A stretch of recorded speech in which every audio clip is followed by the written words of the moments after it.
Welcome to another installment of the Supplement Engineer Podcast. My name is Robert Chinetsky. Joining me, Senior Vice President of Content at Fitness Informant, Gerhard G. Money Hoermann, to discuss all things nootropics and gaming today. So we've got a main topic. Usually when I start these podcasts, I don't have a main topic. It's kind of like, hey, we're either going to shoot the shit or I'm interviewing, I guess, well, like their company, their background, or like if it's a bodybuilder, their history in the industry. So no bodybuilding here, man. No, we don't even know what a workout is. This is going to be we're going to have a main topic. And so for all the listeners tuning in on the live stream, feel free to throw in any comments, questions, queries, quips, smart aleck remarks our way. We will answer those. But the main topic of today's conversation is to kind of go through something that's, I would say a major passion for Gerhard and something that I'm starting to get more back into, going back to my childhood roots, and that's gaming. And specifically, nootropics and other performance-enhancing supplements, legal ones, in the realm of improving cognitive performance, creativity, thinking, and all that. No paracetams, no racetams here. Oh, we could do that. I mean, like, Never tried them. You never tried. All right, so that's what I was going to get into. That was going to be some of the, like, what's some of the crazier things? Because I know you've tried some other fun substances in your day, in your younger years, Gerhard. I was going to see how you contrasted or compared those to regular diet or stuff we see in dietary supplements or regular nootropics. But before we get into all of that, what's new in life? How are things at FI and all that good stuff? FI is the same. Just saying, oh, look, here's a new pre-workout, that on formulas that I've seen before. But, there's a lot of good stuff coming out, but nothing excites me there anymore. So to make it exciting so I don't up and quit one day is, find video games and stuff like that to keep it interesting. Yep. Not much different there. It's kind of like what's it called? It's a daily grind with that one. Just quick hits, reviews still. I haven't been doing as many reviews lately because, what am I going to do to say the same thing over and over again? Like, yes, okay, so first ingredient here is citrulline. Citrulline converts to arginine, precursor to nitric oxide. At 6 grams, it's a great dose. Moving on. This can help with pumps and dirt, blah, blah, blah. So I'm saying the same thing over and over again. And while I get paid for it, which is cool, it's kind of redundant. So with video games being something big, nootropics getting interesting, I found something new to talk about, and I think it's a growing field. I see a new brand every week. Yeah, and that's what I was going to say. Is like I've just hit my 6th year in the supplement industry, and I don't pretend to know everything. I'm not going to say that I understand everything and I've got everything mastered. But from like the sports nutrition pre-workout side of things, it is fucking boring now, man. It's like the first boring. 2 years, I got really excited. Hey, a new pre-workout. There's some new stimulants. Maybe there's a new pump complex. We can put all this together. Look at this dose of citrulline, man. Yeah. And now it's like, God, I'm so bored with like, somebody will say, what do you think of this pre-workout? What do you think of this pre-workout? I'm just, it's good. It's good. Like, is it going to be any different than any other pre-workout that's got 300 milligrams of caffeine, a little bit of huperzine, 6 grams of citrulline, or, some nitrosamine? There's you got to find something to continually like get you excited. And if I find the days when I'm like relegated to like either writing some product pages for some pre-workouts that are coming out, or I've got to do like yet another article on citrulline or 5 fat loss tips or something, thinking we're trying to like make a mountain out of a mole here, guys. It's not that complicated. Can we find something? So like you and I's discussions offline about gaming stuff, like formulas, nootropics, ingredients like that. I'm diving into like the benefits of mushrooms or like liver and joint health supplements and things like that. So it's you've got to find something, because if I stood and just like kept trying to figure out like what are going to be those other ingredients to add to a pre-workout or the next new flavor of a whey protein, I would quit and go find something else to do. And you go more in depth than I do. So because at Fitness Informant, we kind of make everything as easy as possible, because we get a lot of like a professional power lifter or bodybuilder is not going to come to us for advice. It's mainly going to be newer people looking for supplement advice, fitness advice, stuff like that. Yeah. We try to keep it as simple for them as possible. Mm-hmm. Like Price Pal is going to go a lot into science. Justin's or Snoop is going to try to educate them on everything. We're going to make it as simple as possible. Here's the facts. Here's what citrulline does or what it may do. Right. Here's what nitrosamine may do. Keep it simple. And those 3 sentences that I write for every ingredient is already too much. I like how you caught yourself mid-sentence. You said, "What not can do, may do." As if the no, FDA I'm is actually watching big us. on that. We're not making any claims here. No claims here. I learned that when I worked at Sprouts. Like, don't say it will do, say it may do, because you know you can somehow be held liable or something like that. Yeah, some bullshit. So, may support, may encourage. But that's how it kind of should be, you know. This may help with pumps. How many times have I said, yeah, this is going to help you with energy and pumps? But like, I didn't feel anything. So, okay, it may. Okay, it may. Exactly. So what, I guess, have you tried any new, before we get into like individual ingredients, have you been experimenting with any new fully built products lately as far as in the nootropic productivity gaming space? I mean, there's been Gamer, there's been Noob, there's this other brand. Hold on, it's like right here. Let me just grab it. I have a whole shelf of gaming stuff next to me right now. I have this Megabytes, these gummies. I know people are iffy on gummies, but for the most part, it's literally just alpha GPC at 600 milligrams in gummies, though. So I don't know how well it's hitting me. That's cool. How does it taste? Is that the alpha GPC thrown off and off? It tastes and smells kind of like some sort of rubber I've smelled before, but I actually enjoy it for some reason. Oddly enough, they're good. They taste good, but they definitely have like a rubber taste. I'm trying to think. There's something else that I've smelt that's what it tastes like.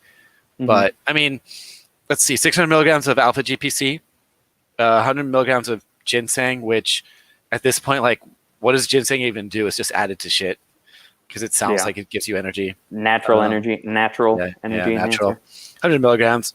Ginkgo at 60 milligrams. Okay. Lutein and zeaxanthin, that's good. You know, I'm all for eye health. Doesn't really need to be in like when I'm taking it. You could take it at night for all I care, just to get the antioxidants in your body. But yeah, it's kind of like a creatine. That's one. Super duper energy I've been trying out, which to me is just a little like high dose of caffeine with choline bitartrate. What else is there in there? Dynamine, I believe, is in there, as well as some tyrosine, which is great. Can you show the new product you were talking about? Oh, I don't have any on me. They're ready to drink cans. Okay, I was gonna say that's a brand we haven't typically discussed a whole lot on there. How are you spelling it? Is it Noob or Neob? Yeah, Noob. I am very surprised they got that trademark actually. Noob. Have you seen the profile for it? No, I'm gonna pull it up now. I'm gonna share it with everybody on here. I did a review on it. There we go. Some people are gonna be shocked. 500 milligrams of theanine in there. That's the drink. Okay, all right. You and I were talking about that once, and I remember you sending me that ingredient panel. Okay. And here we go. At first, you see 500 milligrams of theanine, and you're like, what the fuck? Why? But you have to think, you're taking this at night. Usually, I'm taking this at night. Yeah, so 300 milligrams of alpha GPC, you know, that's good. The N-acetyltyrosine, I know we're not big on that, but it is what it is. At least it's at a higher dose. Yeah, it's a super solid dose there. The ashwagandha, I don't know if that's going to be doing much. The thing is, like, when talking to them, they kind of think that, like, okay, these guys are going to be drinking this multiple times a day, most likely, and over time it might be a benefit. But in my review, I had to call that out, of course. Like, yeah, this is on the lower side, but they're onto something with the theanine, I have to say. You know, it could even be lower. Sometimes I had to add like a ghost energy to it just to not fall asleep. But when you're playing in some high intensity situations, it kind of if you're too anxious, too much caffeine, you're gonna make some bad decisions. Yeah, the theanine kind of helps with like calming you down and like really, you know, not panicking is a way to put it in those stressful situations. So they're onto something, and I dig it. Yeah, might be too much.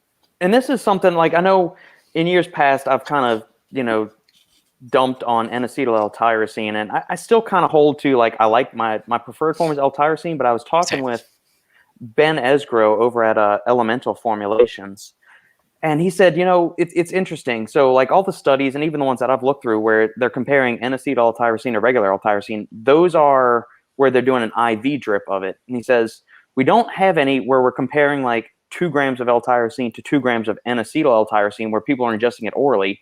And the reason that's noteworthy is that it's bypassing metabolism and breakdown in the liver, because the interesting thing is that, like, look, we've got N-acetylcysteine, which is highly bioavailable and shown to be effective, and it's got an acetyl group.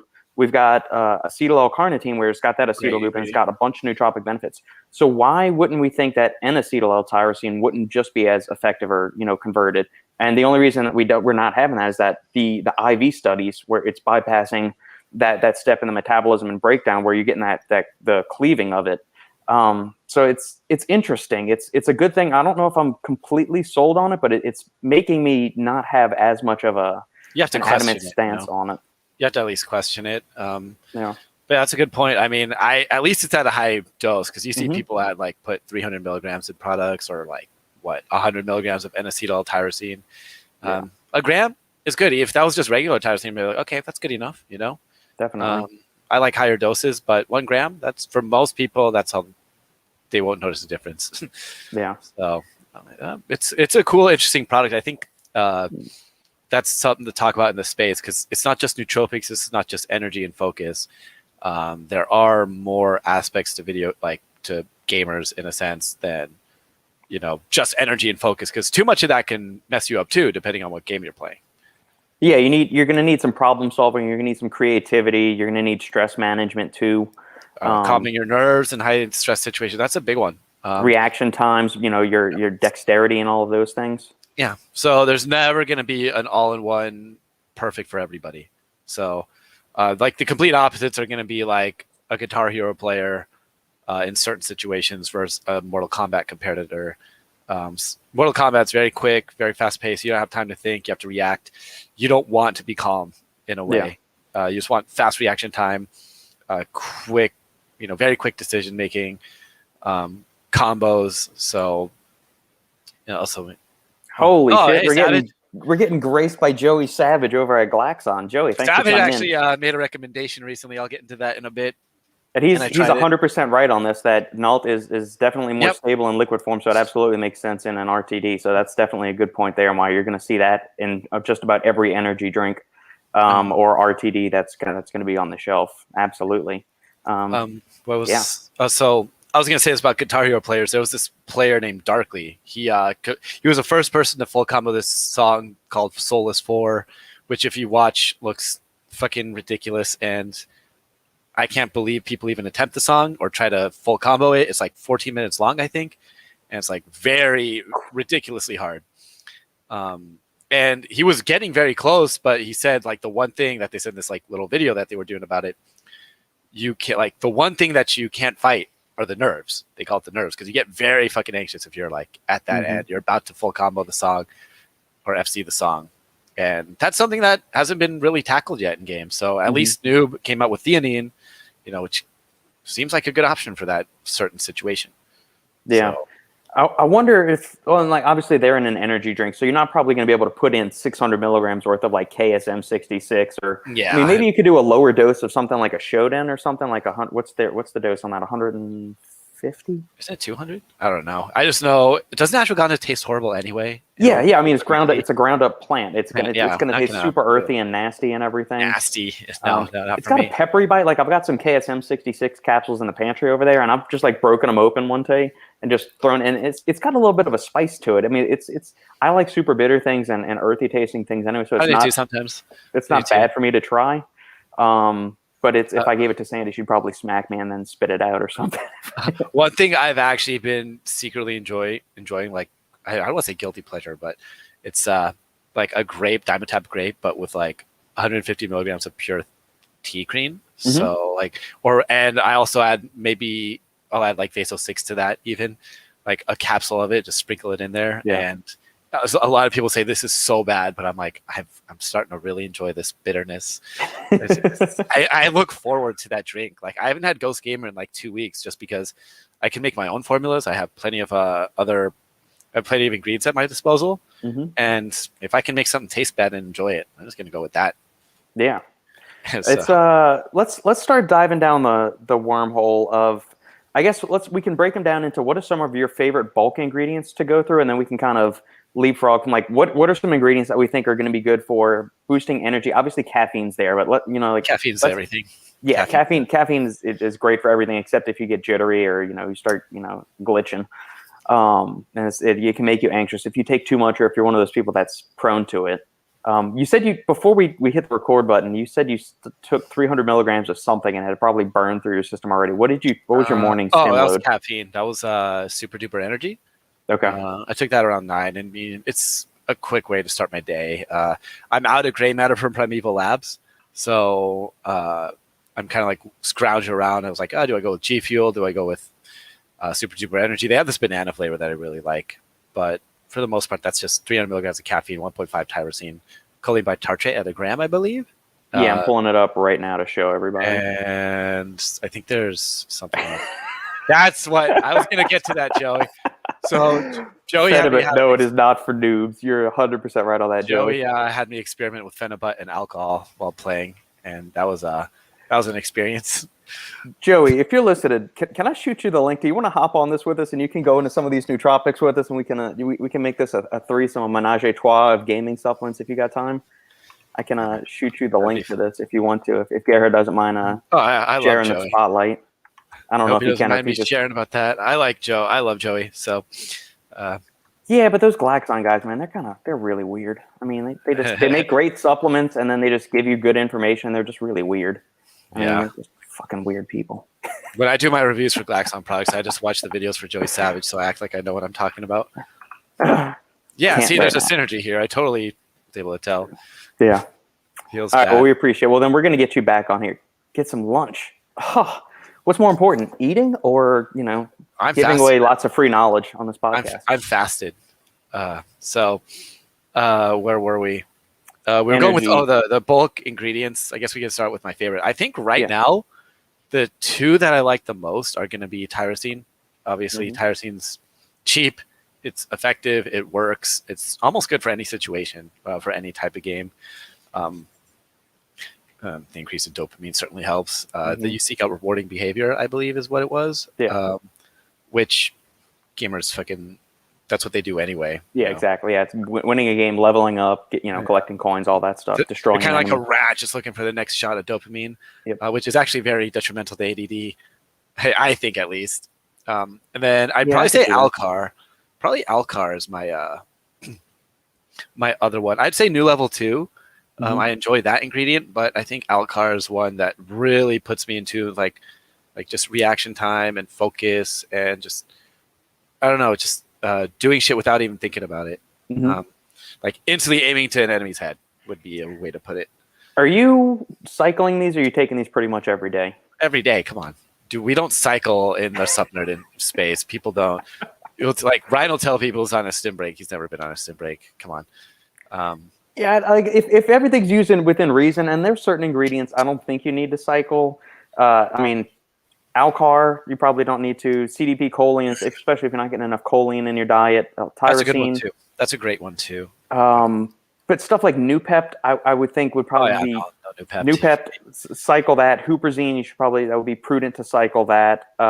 Any of like the DMHAs or Reagerensis, all of those. I go out of my way to avoid those. I actually really enjoy like the new Ghost Legend V2 simply because it has only 250 milligrams of caffeine. Like, I mean, only, but like, thank God there's something that's not 400 milligrams again, and here's some DMHA with it. Like, give me a fucking break with all that stuff. Do you find that those exotic stimulants actually help anything? Like, do you find that they're beneficial, or do they, I guess, make you too amped up to where you can't concentrate personally? They feel good. There's that. Yeah. Boom. Welcome, Chris. Hola. They feel good. You've definitely feel amped up for a workout. You might feel stronger in the gym, but I don't. I'd rather avoid them now, just for. I mean, I'm saying in the gaming context. No, I haven't tried that yet. I did see I had a friend who was sponsored by a brand that had DMHA in their what's it called, in their gaming formula. This was like 2 years ago or so. And I'm like, dude, what the fuck are you taking this for? You're like overweight.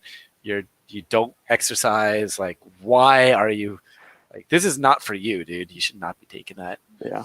But Lucas has a good point. I only cycle. Yep, exactly. Yeah, you can try to lower caffeine, go down to 600 milligrams a day versus 1.5 grams. Yeah, exactly. 1.5 grams.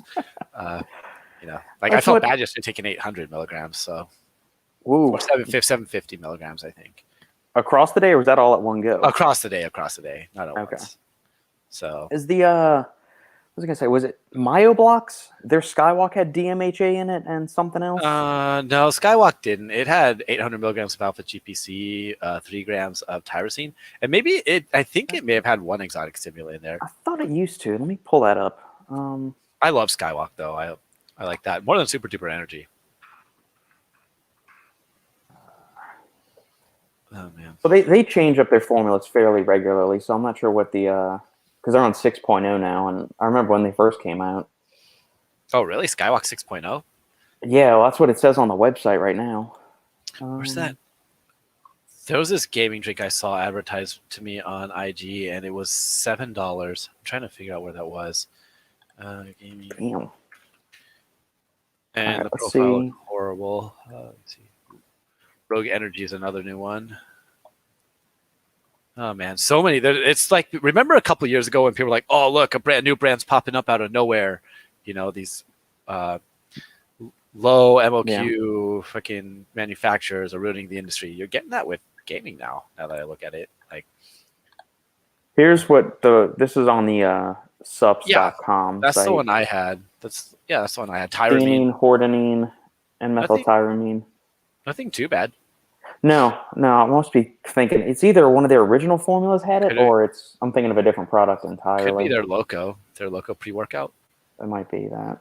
I mean, that's a good formula right there if you really want to be productive and get something done. Like, that's what I love Skywalk for.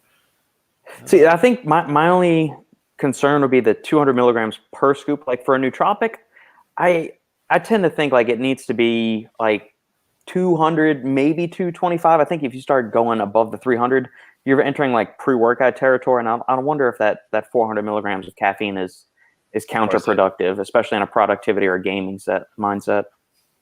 Yeah, that's a good point. It really depends on your tolerance. I could handle that. Yeah, I can certainly handle that. But a lot of people who are a lot of like caffeine noobs probably aren't. However, I'm seeing a lot of gamers become more, especially the big name ones, become more used to caffeine or gaining their tolerances. They're already saying, "Yeah, I'm addicted to caffeine. Oh, let me go get my caffeine before we start this."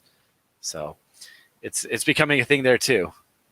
Is it still heavily dominated by energy drinks like the gamers, or just pretty much they're running on Red Bulls, Monsters, or Bangs? Are they starting to shift? Or G Fuel and Red Bull are like the big dogs right now. In there, like Ninja is sponsored by Red Bull, I think. And even though his popularity is going down, but Red Bull's still the big dog there. But I think it's nicer to sip on an RTD personally when you play. That's just me. Then mixing up like a nootropic powder and I think it's the carbonation that's more preferable. I still think RTDs are it, but not pre-workout. The powders are gaining in popularity, at least from what I could tell. So I wonder what it's going to take to break that, because the powders are so much more economical. I mean, you're paying like $1 a serving instead of $2.50 or $3 for an energy drink or some kind of other RTD or something. Yeah, I agree. And that's kind of what I tell people, like, is this different than an energy drink? Like, well, I mean, it's less than half the cost. You're paying probably $3 a can for some of them. Yeah. I mean, I like Noob, but it's still over $2 a serving for a smaller can. Right. And you understand you're moving around a bunch of water when you go with an RTD. So if you were to come out with that in a powder, it'd be really cheap and effective and affordable. Exactly. Okay, so we were on the energy boosting side of things. So we have caffeine. We're gonna. I mean, that's a prerequisite almost. Your thoughts on? I guess let's go to some other energy boosting compounds that I don't know. Like, do we consider rhodiola an energy booster, or do you consider that more of like the stress anti-anxiety on spectrum of things? Like, where would you look that into? I haven't tried it on its own. I just add it. I had a buddy, Moody, tell me, dude, try rhodiola while you play. I'm like, okay, because I've played with him sometimes, and I've been adding it. 250 milligrams. It tastes bad too, but I somehow enjoy it. Horrible tasting. Yeah. So it's all sticky in your hands too. But I kind of just see it as a stress mitigator, I guess. But I haven't really felt anything for energy off of it. But then again, I always mix it with caffeine, so it's hard to really tell. I mean, how many people are going to be like, oh, I'm going to go take rhodiola to give me as a pick me up throughout the day? Right. No. I've used it a couple of times, and like if I'm training in the morning, which is usually typically when I train or I'm working or something, I'll have caffeine then. Then in the afternoon, it depends on like how energized do I want to be like super zoned in or something. If not, I'll take rhodiola if I'm feeling kind of like that lull in the afternoon. I'll take rhodiola, and I'll find it does provide a fairly decent kind of pick me up. Not as aggressive feeling as caffeine does, but it raises you, like if you're feeling kind of sluggish, it raises you to like I would say the feeling probably at like the hour and a half, 2 hour mark after caffeine's kind of been in your system, to where you just feel energized. You're not super stemmed out, but you're kind of like, hey, I feel better. Everything's just kind of pleasant. That's a good way to put it. I haven't. I really should try it. Like, should I try it with caffeine on its own? Like, should I try it on its own just to get this sense from it? Yeah, like I guess try it first, or say all right, you wake up at 9 o'clock, you have your caffeine, then maybe try it at 12 o'clock on its own just to see, because caffeine's been in your system for 2.5, 3 hours by that point. It's already reached its peak value, and it's starting to kind of trickle its way down. Just to see how that works for you, and then you can kind of mess around with it there. All right. I still add it because I know that rhodiola is a great ingredient just for like as far as studies go. So I add it.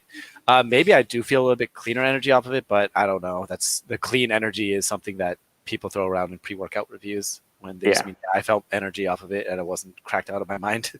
Yeah. And like, what's the standard dosation? Because that's something we should probably also mention to the listeners. It's 1 in 3, 1% rosifins, 3%. What's the other one called? Soligicides? Yeah, soligicides. Yeah. Yeah. That's the pretty typical one. It's a 3 rosivins, 1% soligicide, and the soligicide's kind of like the real ass kicking compound in there. That's like the real energizing one. So if you find a higher soligicide standardization, it'll kind of give you that like a stronger uptick too. I'm pretty sure it's a 3%. That's like the standard across the industry. So yeah, I know Morphogen has one with 3% rosifins. I don't know if it's standardization of the other one, but yeah, I think rhodiola is going to be in a lot of products, just as long as they can flavor it well. Yeah, it's a challenge, but I mean, there's other products that I've had it in there that it's good. You won't even notice. It also turns the whole drink brown. So at least in mine. So sometimes you got to look at something and be like, ooh, it's brown. I don't want to drink this. So gamers are still a very small, I mean, supplement is like workout fitness industry is like this too still, but there's more sub nerds in our space, in the fitness space, and our gamers. The gamers are still very new to this. So they're just going to go by feel.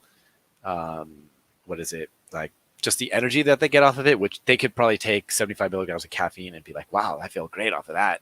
Yeah. So at this point, like, do these gamers even care about formulas? 100% no. Not at all. That's why G Fuel's the top rated product for them. G Fuel's not as bad as I thought it would be now that they went, what's it called? Transparent with the label? Transparent. Like, I mean, it's funny because they had N-acetyl tyrosine and tyrosine in there, and you're like, okay, which one is it? And, we've had this discussion about NALT. So it's like, okay, there's only 1 milligram of NALT, 999 milligrams of tyrosine, which you're like, I mean, okay, that's good that there's 999, like 999 milligrams of tyrosine. That's a decent dose. Yeah. But 1 fucking milligram of NALT, like, it's a joke. It's good and bad at the same time, I guess. Yeah, so. I would have to ask whoever is designing their formulas, why do I put 1 milligram of the damn ingredient in there? Like, what is that doing? Cheaper. It's probably cheaper than regular tyrosine, right? No, I think Nalt is more expensive than L-tyrosine. No, that's what I mean. So it's like it's the more expensive one to add. So they only add 1 milligram of it. It might look good on a label, but I don't think gamers. I mean, I've got this right here because I knew we'd be talking about it. So I had my tub prepped and ready, and it's. I should have grabbed mine. The Focus, and this is delicious tasting. Like I know we knock prop blends and stuff, but like if you're looking for like just like a solid like energy boost, it's not bad. You're not going for like clinical dosages on everything. Something that tastes delicious. This is and they have cool branding, man. I have to give it to them. They have cool branding. They kill it. They really are. They actually did create their own product category. Yes. The bigger picture is they fucking sell like their nootropic. Like they're selling a simple nootropic, very easy energy nootropic. Yeah. But they created their own category way back when, way before anybody, and it blew up. They're doing very well. I love the brand. Yeah. I try to steer people away from them in a sense. Like try something different. Try Coast Gamer. Try Noob. Try any other brand, you know, that has a decent profile. Focus GG looks good too, apparently. But, you know, if someone likes G Fuel and they get their energy out of it and they taste good, you know, it speaks to them. Yeah, that's what, like, we'll have, and I know we're trying to not go all the way back to like the pre-workout thing, because we and I have discussed our disdain for how repetitive it is.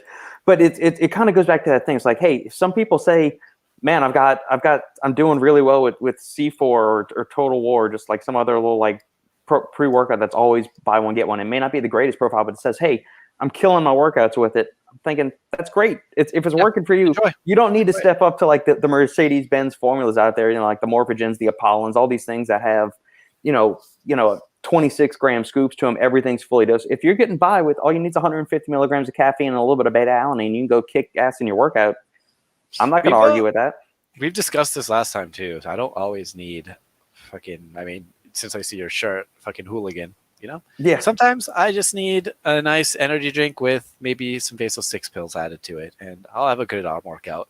I'll enjoy myself, and I'm not here to compete. I'm just there to get to the gym to get a good pump. And just like video games, sometimes I just want to have some energy and play with my friends. You know?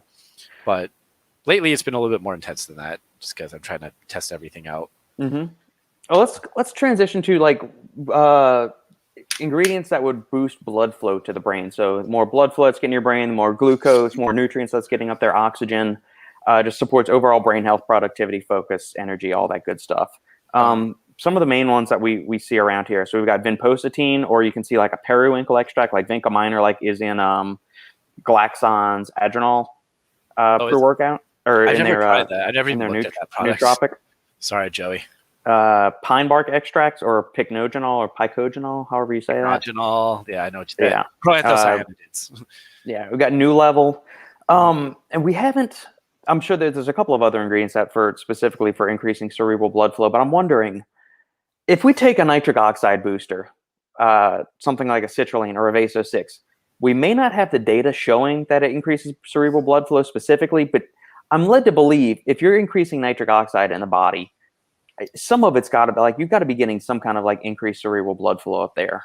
I've been experimenting with Vaso 6 here, like recently, and it's hard to tell because sometimes the games I play, like there's so much out of your control. Do you really notice if this stuff is working or not? Yeah. Like for people that play Warzone, you know, there's so much out of your control. You can run into a cheater, and you can have the best gaming formula in the world there, you know. You could be as focused as ever, but if you run into a cheater or there's lag issues or you just get outplayed, you know, nothing's going to help you there. So there's a lot of shit out of your control. So it's hard to tell how well it's working, but I've switched over to Vaso 6 from New Level for the time being, just to see if there's any noticeable difference. Oddly enough, I did try Vaso 6, I think it was a week ago now, and for people that don't know what this is, I dropped the 20 bomb, my first 20 bomb on Warzone. If you don't know what a 20 bomb is, I don't really need to explain it, but it was a big moment for me. And yeah, it was with Vaso 6, but can I just give it credit to Vaso 6, or was it because I was playing in a bronze lobby with a bunch of people who just touched their controller for the first time? Yeah. So a 20 bomb is 20 kills in a round of Warzone, for people that don't know. There we go. Yeah, we're gonna have to. Some people may not be as tuned into the lexicon of the game world. You guys have not been basement dwellers, and it shows. So you haven't necessarily noticed a big difference. Have you messed around with pine bark extract at all? No, I don't have any like straight pine bark on hand. Okay. I've been really enjoying. Okay, this isn't. I guess I was gonna say tea cream, but I'm trying to like move away from like just acute ingredients and see if like Bacopa and lion's mane would help. Yep. Like we talked about, like those ingredients, like you said, there may be an acute effect with lion's mane. I can't really say that yet, but it's an everyday ingredient. Yeah. So you kind of want to wait for that to build up and, you know, make your brain healthy, I guess you could call it, increase the oxygen to the brain. Like, I guess that's what Bacopa does, right? From what I remember at Sprouts, what they all told me. Bacopa does a couple of different things. So it is a mild acetylcholinesterase inhibitor, kind of like huperzine, but not as strong as that. It also has some effects on the GABA system. It impacts serotonin levels. And then there's differences in the standardizations between Bacognize and then Synapsa. So you're going to get slightly different effects. And so anecdotally, Bacopa is a little bit more calming, whereas Synapsa is a little bit more energizing. Okay. And then it also improves long-term memory recall, which that's probably in large part due to its actions on the acetylcholine pathway, because acetylcholine is a learning neurotransmitter. It's involved with memory formation, recall, all that good stuff, learning, obviously, and plus the mind-muscle connection. So maybe it'll help your dexterity a little bit better too. Although I wouldn't say that the muscle contractions you're doing by pushing a button are quite the same as you're doing if you're training in the gym. They could be. This takes a lot of. This takes a lot of. Oh wait, you can't see it. It takes a lot of skill. But either way, those aren't ingredients that I would expect an acute effect from, which is what everybody looks for in these products. So I'm trying to experiment every day now with Lion's Mane, and I'm gonna track my KD and all that shit on Call of Duty, because that's what everybody plays right now. See how if it improves over time or not. So I was gonna say something else, but I completely forgot. Goddamn, Super Duper Energy failed me. Guess that Bacopa's not working yet. Yeah, that's true. I mean, it's only my second day on the Synapsa, so. Is there any reason you chose that one over the Bacopa, or that was the one that you just a friend of mine first? Sent me a bag that he got from of the pure stuff from hey, look at the hookup I got, and I'm like, okay, Bacopa. I like Bacopa. I've used it in the past. I think it has a lot of good data behind it. So I'm like, you know what? I'm just gonna add that and see how I do. And I'm like, okay, well, I bought it, and I'm like, oh shit, yeah, it's not really an acute effect. So adding it to a gaming formula, it'd have to be one that you take every day. I think in that sense, it might make sense to put it in a gamer's multi. Over time, be like, oh yeah, this Lion's Mane, maybe some fucking 5-HTP, maybe with your vitamin D, vitamin K2, vitamin C, shit like that. Gamers don't really care about that health, but you could promote it as, hey, this will help you play better over time, or help you focus and help your brain over time. Yeah, and that's what you brought up a good point, because a lot of times, we get comments from people you'll say an ingredient and you're like, or you'll hear creatine didn't do anything for me, and you mentioned that yourself, you're tracking what you're doing, and you're keeping a consistent stack of what you're going with, so you can actually assess whether these ingredients are doing that. And I don't think there's enough of that stress, especially when people are trying out new ingredients. You need to try it and try to eliminate as many other variables or control for as many other variables in your day. So are you still getting the same amount of sleep? Are you still eating the same amount? How's your life stress? Once you got all those things as wrangled in as you can, then start seeing, hey, how is this supplement actually improving my performance? Whether it's in the gym, at work, or in a gaming scenario. I think that's something that's very important, that I don't think that kind of gets swept under the radar, I think.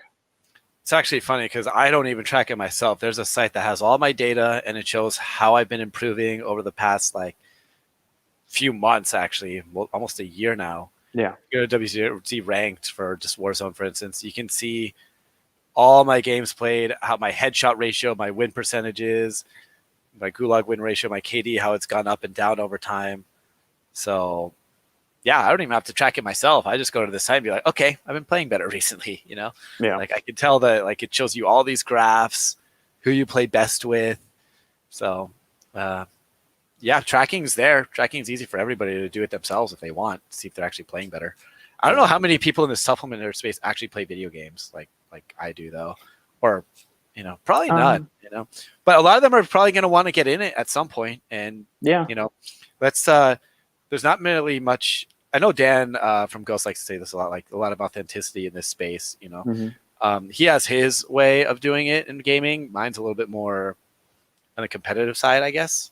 Because that's where I originally came from, and I still follow it, at least some of it. So it's just way too big now. But some people just played for fun growing up as kids. Other people like to compete. And I think as a competitor, it's hard to see people, not Ghost, but any other brand, just getting into it and be like, yeah, I came out with a gaming product. I never played it in my life, or I may have played Mario Kart drunk at a party once. It's hard to see them get into it and be like, God damn, that's no, you don't. I don't want you here. Yeah, that's a goal of mine.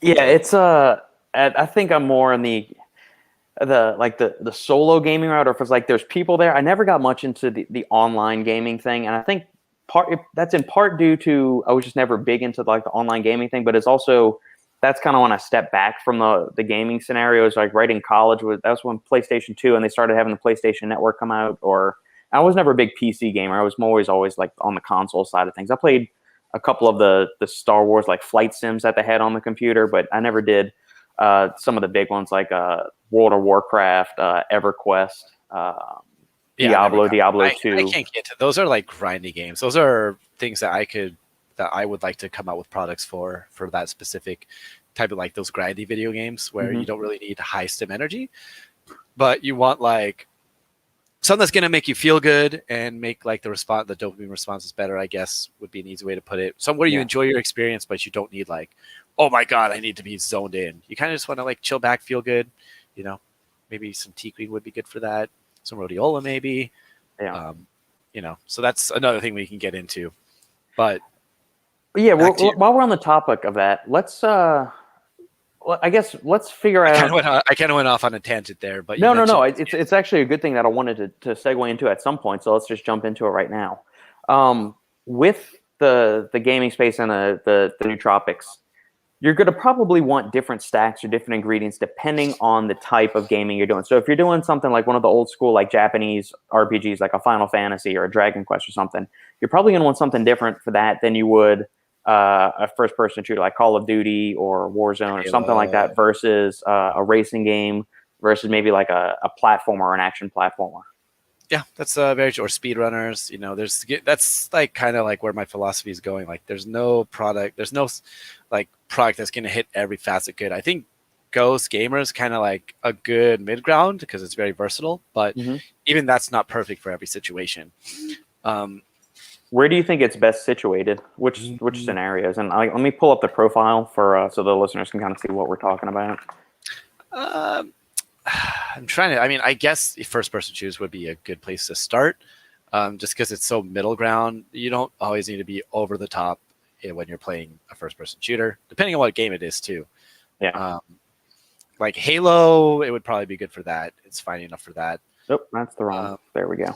You know, it could also be like the thing is why I mean it's very versatile. At 2 scoops, it's great, like for a lot of things, like first-person shooters. At a half a scoop, it kind of gives you that grindy type of feel good, but not over the top energy.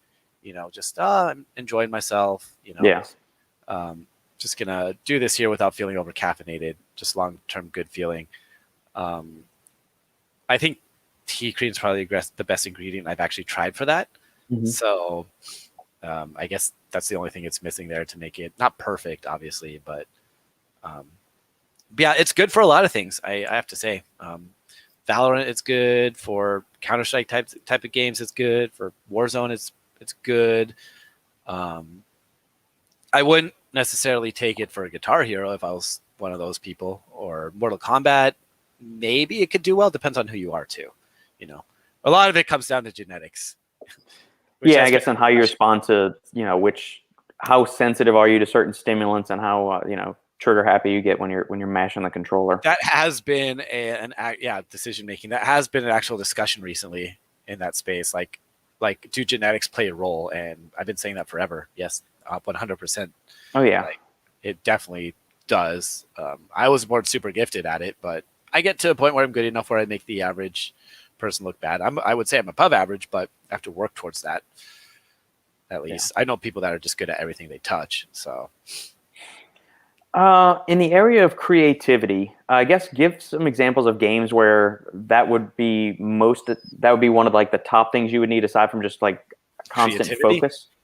Creativity and like problem solving area, and then we can go to some ingredients that would maybe help with that. It could be situational. In Call of Duty, you can kind of solve problems, but you know, it's just the situation. Like, where do we rotate here to get above this team, or get in position for this team, get away? How do I attack these 4 guys that are on me? Like, which way do I take to best do it? Gaming awareness, situational awareness. Yeah. I mean, you could go creativity. People build maps on games and make it crazy. I think my brother was showing me this. There's this game called Far Cry. I think somebody built the entire Roman Empire, like a replica of it, on that game because it's so customizable. I can only imagine the amount of caffeine that kid had to go through to build that and be that tedious with it. So, I haven't talked to that kid, by the way. So, I mean, you could come up with that on the fly because I'm sure a lot of these people that took it didn't take supplements for it. Maybe G Fuel and caffeine. Yeah. I mean, with our knowledge, I'm sure we could come up with something good that would that may potentially help with that. Tea cream, low dose caffeine, maybe a dicaffeine malate. I don't know what your feelings on that are. I like the ingredient. I mean, like if you're going to be locked in for multiple hours doing it, I think probably having like a staggered release would be good. Like maybe 1 to 125 caffeine on the front end, and then maybe another 100 of dicaffeine malate, like at 50, 75, 100 milligrams of dicaffeine malate, depending on your individual caffeine thresholds and tolerances or desires. But there are a lot of other problem-solving games out there too, so I just don't dabble in those that much. Sometimes they're just included to games if you're playing a campaign mode where you have to think a little bit. But I think tyrosine's another good option just in that space too. Tyrosine works for everything, dude. It's got everything. Oh, I think it's improved. There's one study showing it improved cognitive flexibility. I'm trying to remember. I think it was with military. It was a military study. It's the thing is like you can add it to everything and it just simply works. And the good thing is it's safe at higher doses. I think up to 10 grams it's safe too. Yeah. So like, if I had 2 products I'm taking and they both have 3 grams of tyrosine in them, it's like, okay, all right, good. Like, fine with me. You know, I'd give that to people. Like, here, try it out. You're gonna feel great in this stressful situation. You know, you're gonna have a lot of dopamine running in you, or maybe not that much, but you're just gonna be on point. You're gonna feel good. You're gonna make better decisions. You're gonna be focused. So, agreed. I think tyrosine is the greatest ingredient ever. Well, what about aggressive stimulant? Something like a yohimbine or an alpha yohimbine. Do you see that having any kind of place in there?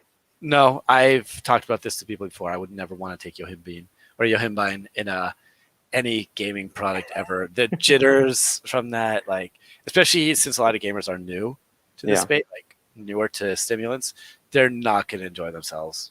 No way. Would you say the energy rush that gamers are looking for is more of like a sustained, smoother energy experience than people that are looking to go to the gym, where you kind of want something that's going to like kick your teeth in? Some do. Some can't even handle caffeine, from what I've like learned. One of my favorite YouTubers can't literally said on stream like, I can't handle caffeine, but he wants to work with G Fuel. Everything come out with the caffeine-free version. I don't know. Yeah, and I don't think people wouldn't enjoy that. Version. I don't think a lot of people would enjoy that. A lot of people, a lot of people want that energy boost. You know, that's all they think of it as. Like, oh, I get so much good energy from G Fuel. That's all they care about. Yeah. But yeah, definitely no yohimbine. I hate to say it, like if DMHA was like legal in a sense.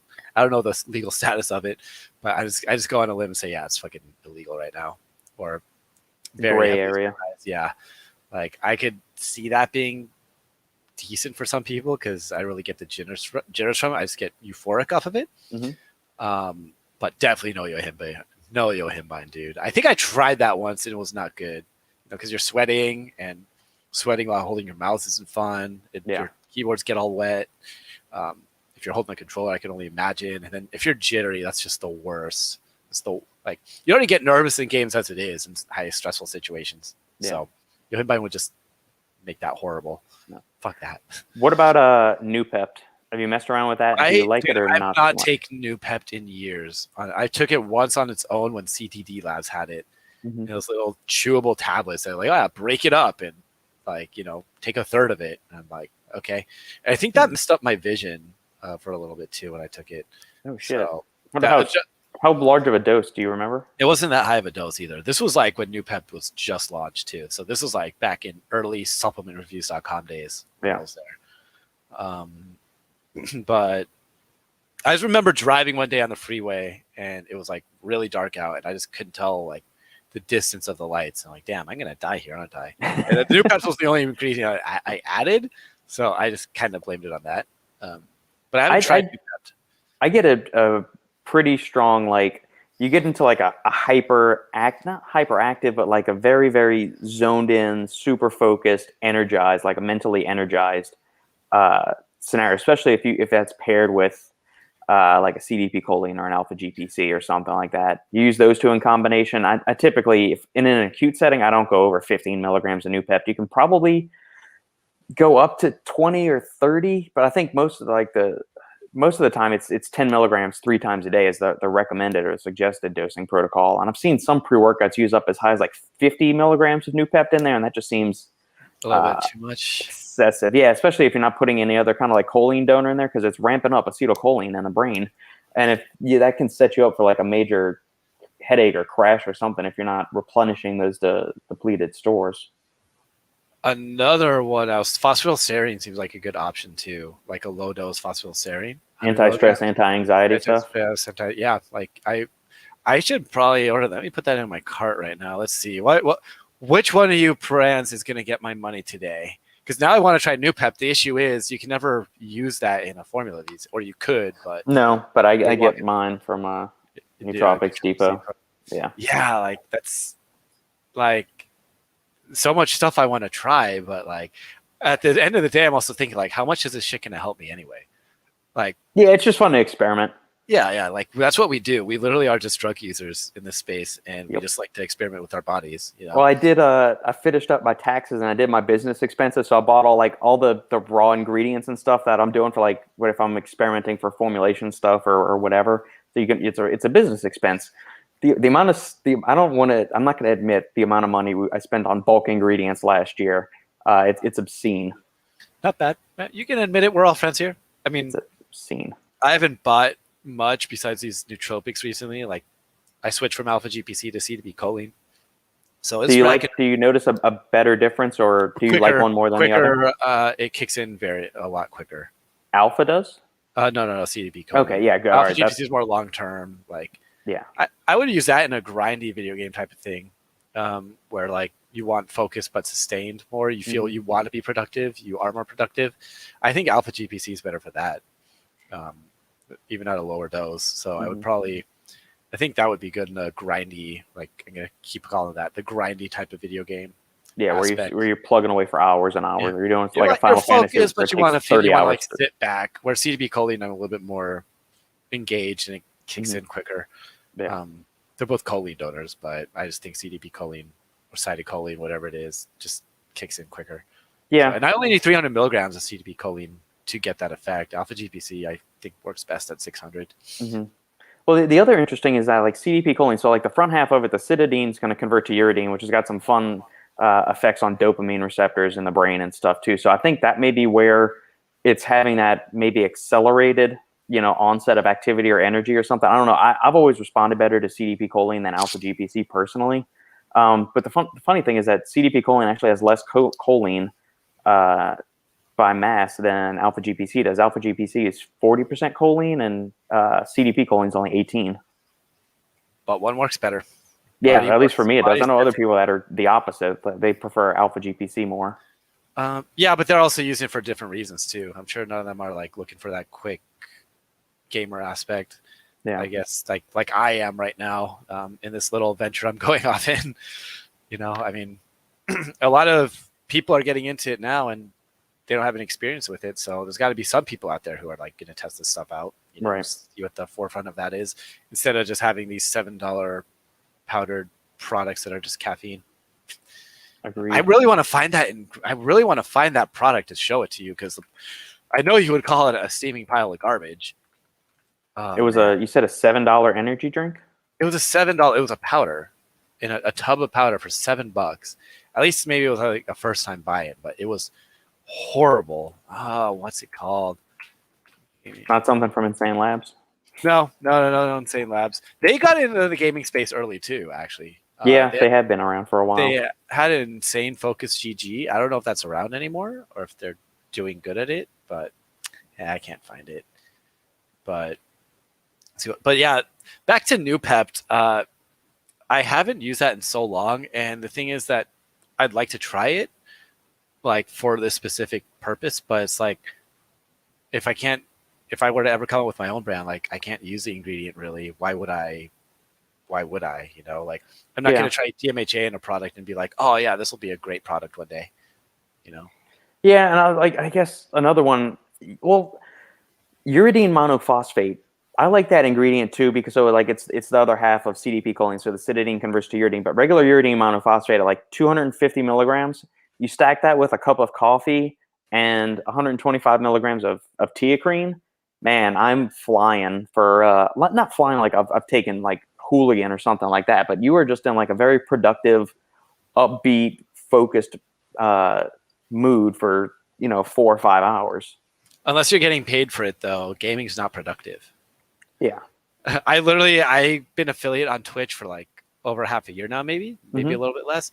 I just got my first check. I like totally forgot. Like I just made $100 off of it. I'm like, oh, all right, cool. And just from the people tuning in to watch you play?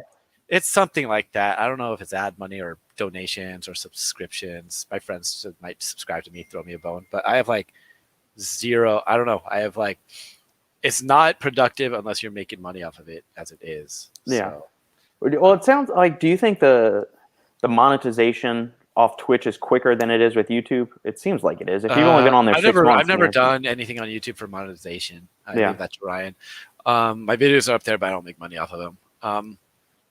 I guess it would be quicker with Twitch, depending on how fast you grow. And plus, it's people donating to you. Twitch might take a portion of that, but you still get paid for it. Yeah. At some point. And I think it's like you have to make your first $100 and you start getting paid. Yeah. So that's how I got it randomly. But yeah, gaming in itself is not very productive for many. It's just a way to zone out. Like instead of watching TV, you play video games. I don't watch TV or watch movies really. Like I just fucking play video games. It's more fun entertainment for me. Same thing. Well, and it's more mentally engaging than just zoning out to TV is too. So to everybody listening, look at me. I've never seen The Godfather because I'd rather play video games. That's almost a travesty. I think I might just have to kick you off the show at this point. I've never seen Top Gun, by the way, and that was filmed right down the street from me. Dude, name another big 80s movie. That is a knife to the heart. Top Gun is like up there. It's so, just like, oh. There's a house that they filmed it off that's like literally like 200 yards down the street from me. Have you seen Rocky 4? Yeah, I've seen Rocky 4. I haven't seen the one. I have not seen 1 or 2 though. I haven't seen the first 2. I have not seen the first 2. I've only seen Rocky. You're about to have to turn in your man card with that if you have not seen Rocky 4. What about 1 and 2? I haven't seen those. I mean, 4 is so different than the first one. Like the first one is actually a high quality movie. If you just want like mindless action, then you go watch Rocky 4. I also have never seen The Godfather. Look at me, man. That's a 70s movie. I mean, I love that movie. I like the novel a lot too. I've read the novel. Oh, I've never seen The Shawshank Redemption either. That's a good movie. That's another big one. Like, goddamn, I could probably. Greg Duvier's not seen The Godfather. Dude, what's wrong with y'all? I've never seen The Godfather. But yeah, like, dude, it's just another form of entertainment that's a little bit more engaging. Like, I don't know. I know other gamers like that too. Like, don't watch a lot of movies or TV shows. I've never seen an episode of The Sons of Anarchy. I've never watched a single episode of Game of Thrones. I've never seen. I fucking hate Friends and wouldn't watch that. But I never like that was on early 2000. So I should have been interested in watching it. I watched like 1 or 2 episodes, and the entire premise was which person is sleeping with the other person. Oh wait, no, it's another week. So this guy's sleeping with his friend now. Just I never found the show all that good. I'd rather Seinfeld or Cheers or Frasier. I've never really watched Seinfeld either, but yeah, ever since I was a kid, I was never really big into shows or movies. Like, Nickelodeon because it's TV, Guts. Cartoons. Yeah, Rocko's Modern Life was my favorite. Yep. But yeah, dude, it's just another form of entertainment. Like, and it's taking over. So, like, literally, it's bigger than the movie industry, and it's gonna be a matter of time before all these brands start to try to get their little piece of that. But they might be a little bit too late. And it's cheaper than going to the movies too, probably. I mean, yeah, you pay $60 for a game, but you actually get like in some games are free, but you get hours of entertainment. You're engaged in it. So, hey, this is a fun field we're getting into. It's nice to see the supplement space that I'm part of. Yeah, get into that, and I can kind of connect the two. What is the average cost for a game nowadays? Depends on what it is. Like Call of Duty Warzone is free. Mm-hmm. Valorant is free. Fortnite's free. So how are these companies making, like, you pay to get upgrades, like instead of grinding a level up or something? No, you just pay for skins. Like, people buy their little costumes for their players, and they make money off that, like a lot. There's cases of kids taking their parents' money, like their credit cards, and spending like thousands of dollars. It's a big thing. See, I'm the cheap ass. I would just use like one of the 4 like custom things that's offered, like one of like the stock images. Yeah, a lot of people do that. A lot of people do that. But yeah, a lot of games are free. But if you're looking for like a campaign game, single player console games are usually $60, I believe. They've gone up to 70, but $60. But you're getting hours and hours of entertainment usually, and they usually have multiplayer too with it. So for a game to be worthwhile for people today, you have to get like months and months of entertainment out of it, or else if it's a one and done thing, it's not like that anymore. You can't beat the game and be satisfied. You got to do shit after.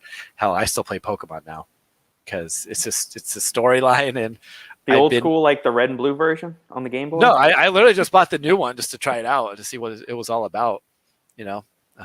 Hours and hours of entertainment. So well worth the $60. I guess we can get back into supplements instead of this tangent. Oh no, I mean I'm good with it. Now I have to look up uridyl monophosphate too. How would you use that in a product? Like, tell me your experience with it. I mean, you say you're productive off of it when you combine it, but what kind of game would that go with? Oh, see, I almost kind of think of like that one's like a catch-all. Like it goes with tyrosine. It stacks really well with tyrosine, really well with caffeine and teacrine. So it's kind of a catch-all. It's not super stimulating like a Noopept is. It's not anti-stress. It's more of like a maintenance nootropic with a little bit of added energy on it and productivity. I'm going to add some stuff to my cart on Nootropics Depot, by the way. Let's see. Noopept.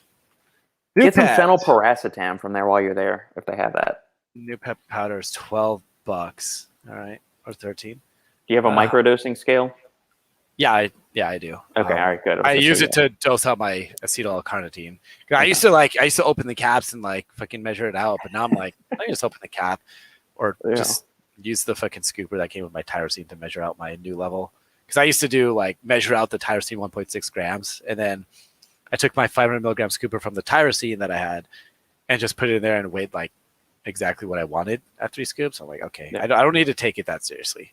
Some of us are a little bit get very tedious with it. How many Noopept? I would measure that out to the milligram. If you're doing any kind of stimulant, definitely be super specific with that. How many servings are in here? 5 grams or 10 grams? 10 grams is $20. How many servings will that get me? What's your dose? Is it like 10 milligrams of Noopept? Yeah, start with 10 milligrams of Noopept. So you'll be set for a long time. Fucking Jesus Christ. Okay, I'm adding that to cart. And piracetam. Which piracetam do you recommend? There's a bunch of fun ones. So the regular piracetam, you're going to have to take multiple grams of a day. Like the phenylpiracetam is really fun because it kind of gives you that euphoria and like hyper zoned in focus. Okay. But only take that a couple of times a week and not on consecutive days. Okay. Phenylpiracetam powder, 2.5 grams, 5 grams. That's $18. That sounds like a good place to start. Yeah. All right, I'm adding these to my cart. I'll buy it right after this. Sweet. I need to get a commission from my Nootropics Depot. You don't have a coupon code for them? I don't have a coupon code for anybody. Oh, that's a good call. I don't either. That's my problem. I need to get a coupon code for as many times as I've recommended Jack Factory's Cognisurge or umpteen other products and stuff on these podcasts. I need to. The sup nerds out there are gonna be all, on your ass. Oh wow, you're a sellout now because you have a fucking coupon code. Yeah. Like, wow, Jesus fucking dude. These people. There was some kid going off on. I think it was Stacked when Glaxon announced their gaming formula, saying there's no need for this product. Like this is a stupid move on their part. Just because there's a demand doesn't mean they have to. Something like that. And I'm like me and Stoop are looking at like, dude, what the fuck is wrong with this guy? Why does he care if Glaxon comes out with a fucking gaming product? Like, who's he an affiliate with is what I wonder. Is he like a Redcon affiliate? I don't think it was with anybody, but it's like Redcon 1 didn't have to make it. Yeah. But holy shit, who cares? Like they did, and it's not for me.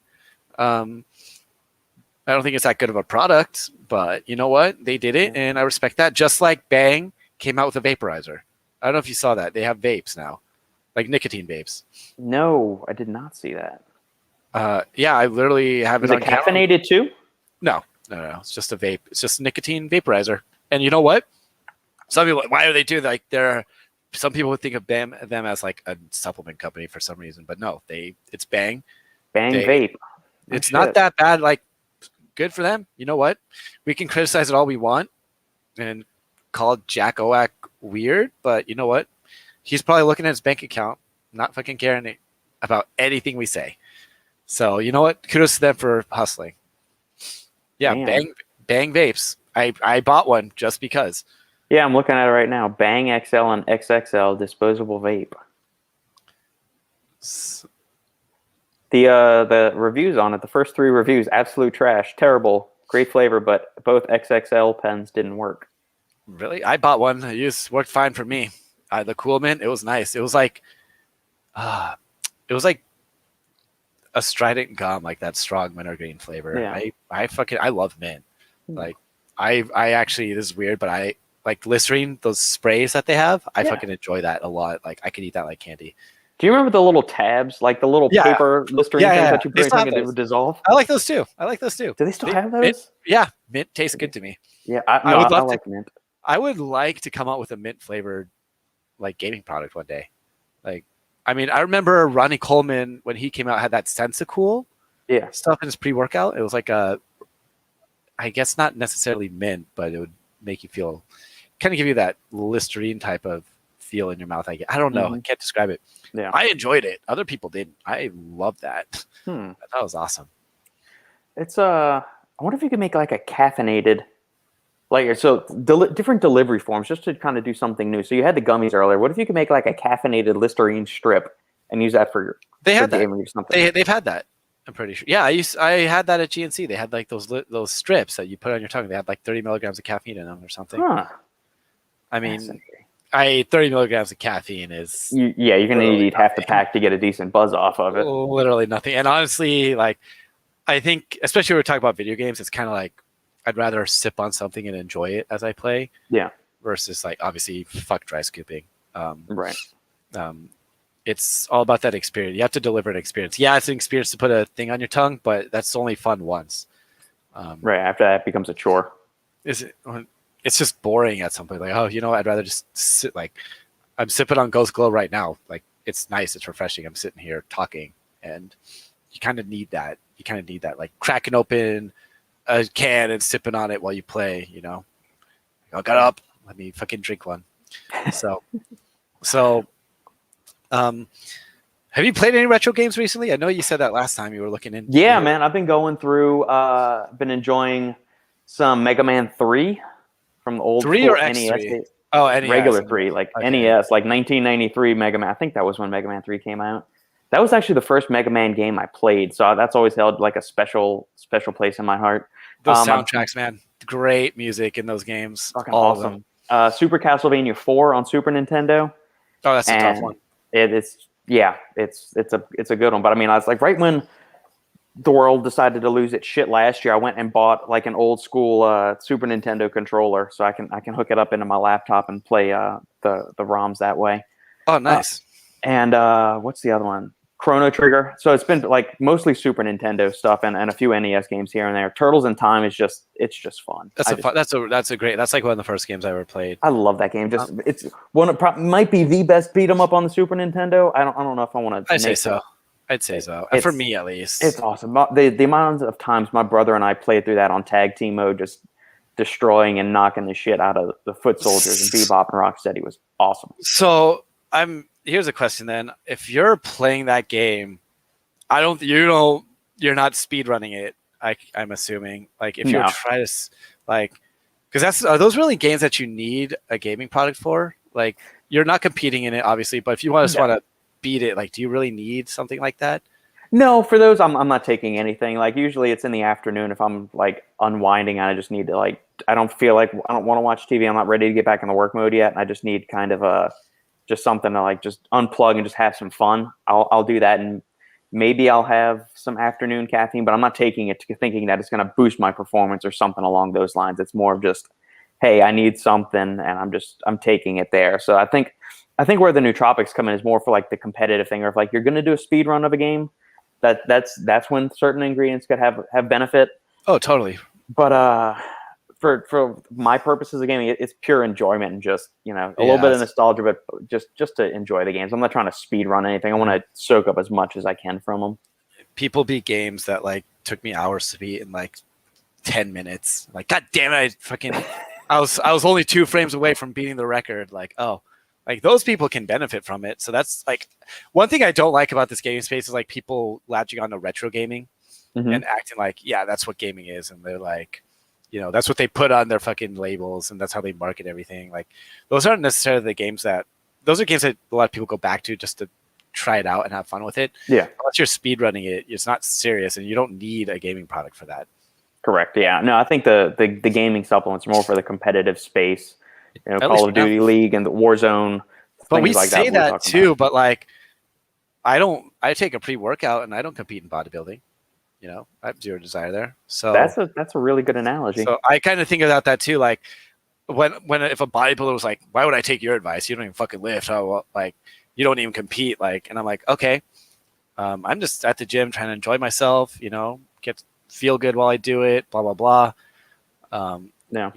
Take a pre-workout to get me into shape, enjoy a nice pump. But I don't compete. Am I kind of being asked like, oh, you don't fucking compete in video games. You never competed. You don't watch the CDL league. Like, why the fuck are you even talking about these gaming products?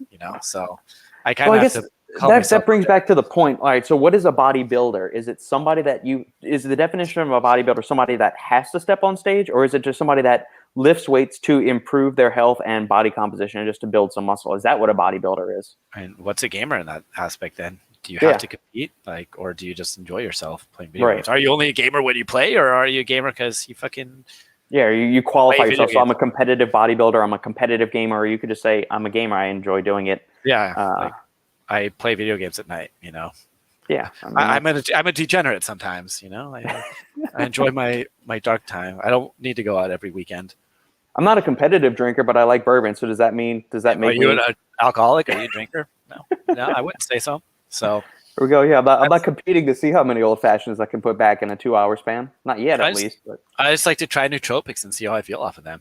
So that's something I have to call myself out on too. But once again, like I was saying, like just marketing retro games as like that's your go-to because that's what you grew up with.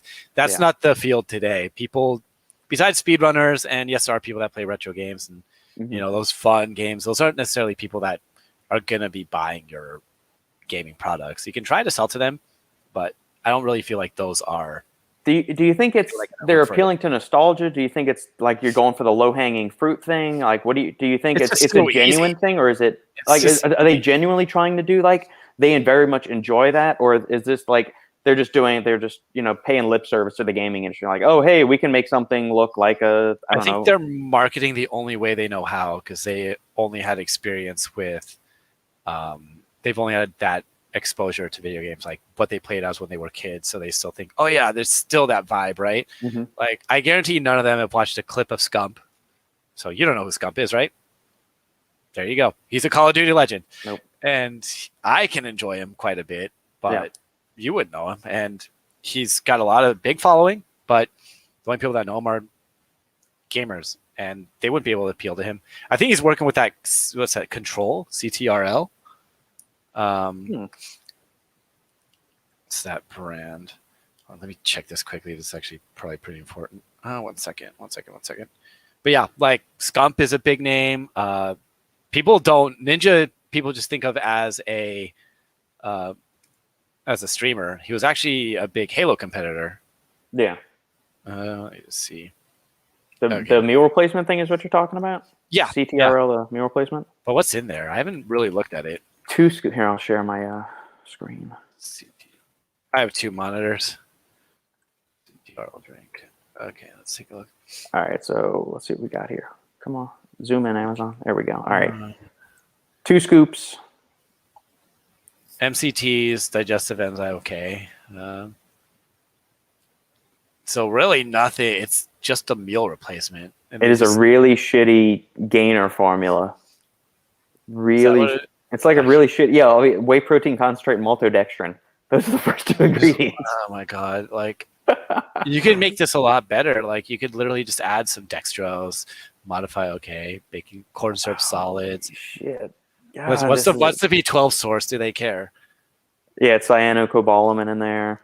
Oh boy, but yeah, like zinc oxide, terrible form of that. Yeah, shit yourself while you fucking drink this, dude. Good grief. Yeah, that 51 carbs for a gamer, dude. Man, I don't think they need that much. Nope. Like, but I mean, gamers don't care. But I know Scump is part of that. You don't know what Scump is, like I was saying. So, those are the heavy hitters. Those are the people that can benefit from, gaming products really to further their careers. They're already making shit ton of money. So yeah, good for them. Wish I had that opportunity growing up. Mine was like, oh my God, $500 split between 4 people. How fucking lucky. Wow, I'm a fucking pro gamer now. Like, look at me. Why even go to work? Now it's like, I think the minimum for the CDL player for salary that you have to pay them, but obviously you can pay them more, is like $50K a year. And then they were talking about the Valorant. I think the Valorant salary is just... how many years of practice do you have to put in before you can start earning something like that, would you say? I mean, it's different now. Some people are born great, but you definitely have to play it for a lot of years. You don't know who Hook is, right? I don't know any of the top name gamers. I've never watched the gaming thing. More of me, it's like just playing for enjoyment. I've never tuned in much to the actual competitive gaming side of things. Hook is, in my opinion, like one of the most talented, gifted gamers out there, and he's been a pro since he was like 14, and he's like 21 now. So he's made hundreds of thousands of dollars off of it, and I think he was just born really good. Obviously, he still has to practice, still has to work with his team, but he was just born. You're 14, you don't have that many years under your belt. You have great reaction time. Your talent's probably there. Decision making might not be there. So you develop over time, and you peak when you're 21, 23, and then it's downhill from there. Why is the drop off? I mean, it sounds almost like you're like the female gymnast, like you're done by the time you're 15 kind of thing. Your reaction time just starts to go down. That's what they say. Some people say that's dumb, but you're just not as jumpy. You don't have the same energy. I think it does play. You probably have other interests in life too. So that's true. Do you think you could still make a living as a gamer if you're like 35, 40, 45, 50? Look at Tim the Tatman. He's a streamer. He doesn't compete. He just streams, and he's a millionaire. Nick Merckx is my age. I think he's 30. He's easily the most popular gamer in the world right now, at least in my opinion. And are they playing competitively, or are they doing like a solo thing, like Final Fantasy game or something like that? They literally just play Call of Duty, and people watch them and donate and sub. Like, people just donate money for no reason. Like, hey, yeah, thanks for streaming. And you can go on Twitch right now, and Nick Merckx, I remember playing with him back in Gears of War, and he's got 78,000 people watching him right now live. So imagine advertising with him. You have people who are engaged with him, love the guy, and they just, you have a product with him. It's 78 people see that. 78,000 people. I remember Nick Merckx. He was really cool. But yeah, even the salaries for Valorant right now, $25K a month for like just to be a competitor. You don't even have to be popular. You just have to be good. Wait, 25 a month, 25,000 a month? Yeah, as a salary. I'm in the wrong industry. Well, good luck, man. Good luck getting good now. Yeah, I'm 35. I'm not going to be competing at the top of that. Yeah. So, and now what I want to do eventually is come up with products that can help these gamers compete better. I want them to not even just support them with, they obviously, it is cool to be sponsored. I want to give them the opportunities that I didn't have, but I want to make sure they're getting the right nootropics or gaming products for their specific need. Like, obviously there's no one size fits all product, like we said, right? But if you're, what aspect haven't we gone over yet? I mean, we said long-term energy. That's like a T-Cream kind of thing. Infinergy would be good. Obviously, tyrosine's good for everything. Rhodiola might be good. Phosphorylserine might be good. Something where you feel good as you play. If it's high-intensity situations where you really need like mind-muscle connection, quick decision-making, like do I go with acetyl-L-carnitine in there? There's no one size I mean, I was fits all. even maybe make an argument for a new pep in that situation too. Yeah, I'm gonna. Oh yeah, that's in my cart. I'll have to try that. Yeah. Does that have an acute effect? Yeah. Okay. Yeah, you'll notice. I mean, I do. I definitely notice it when it's especially Put with a little bit of caffeine, I think you'll notice things ramping up a little bit.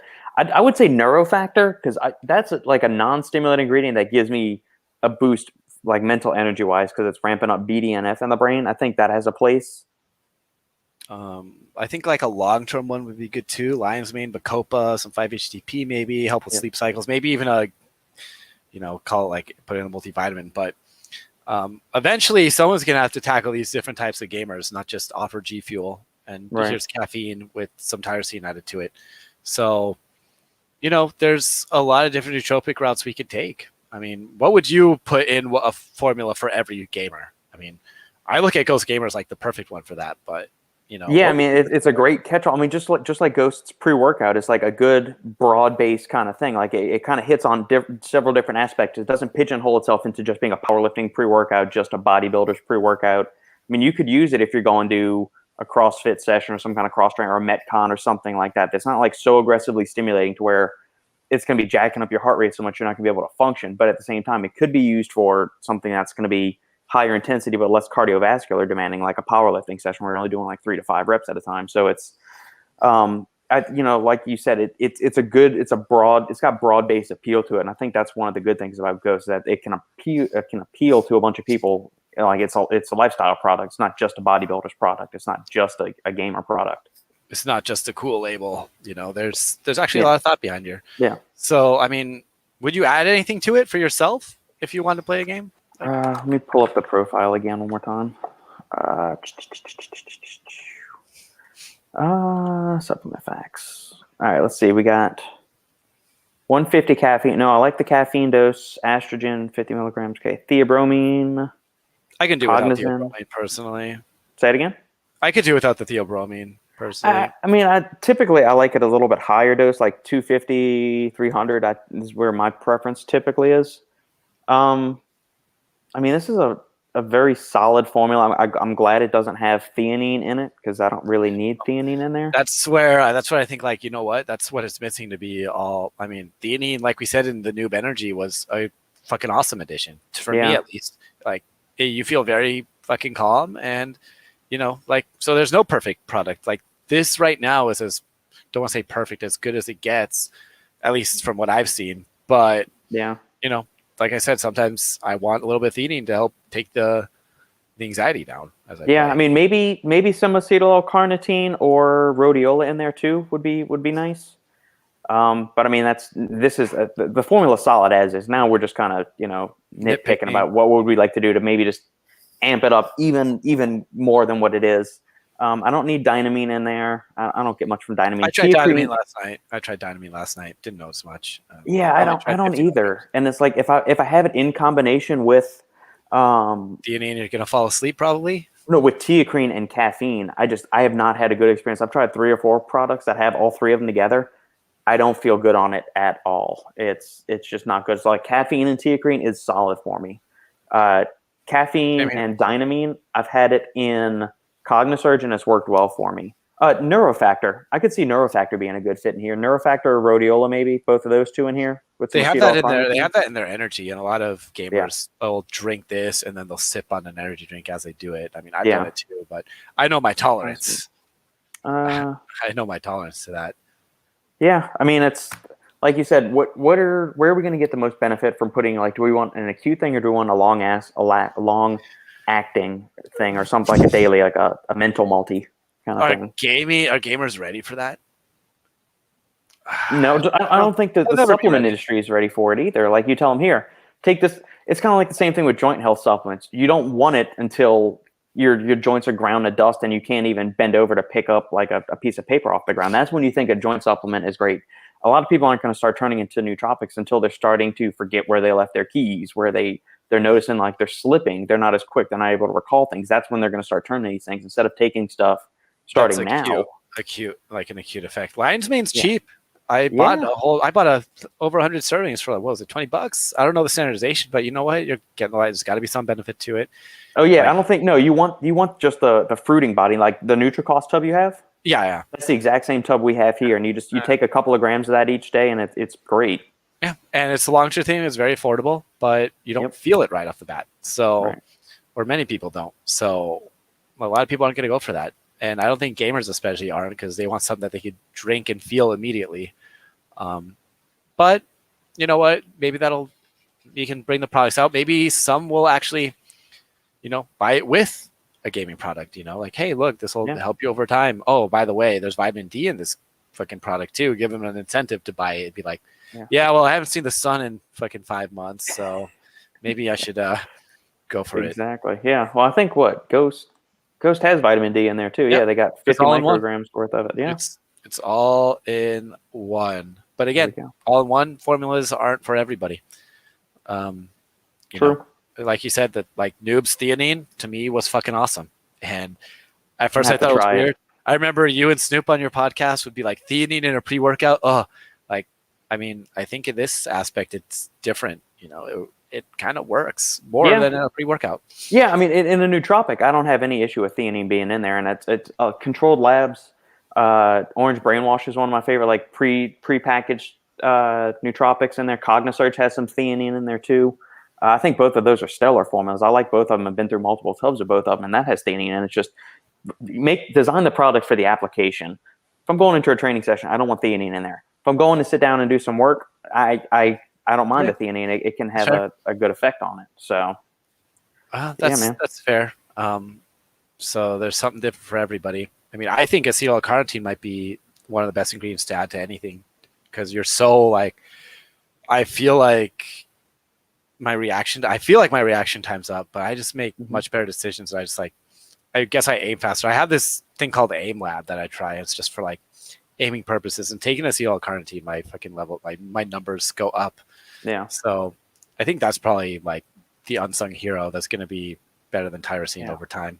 Well, it's got a bunch of benefits. So it's like it's helping energy metabolism in the brain. It's supporting the acetylcholine pathway. It's got powerful antioxidant capabilities in there. It reduces beta amyloid plaque buildup and all that stuff. So it's got like acute effects, and it's got long-term effects for brain health too. So I mean, it's an awesome ingredient. And it's not used enough, and not used at doses that are actually good. I feel like you see 500 milligrams. Like I want at least a gram, but 1.5 is usually up to 3. Yeah, anywhere 1, 2, 3 grams is the max daily dose. What happens if you take too much? Do you know? AIDS, herpes? No?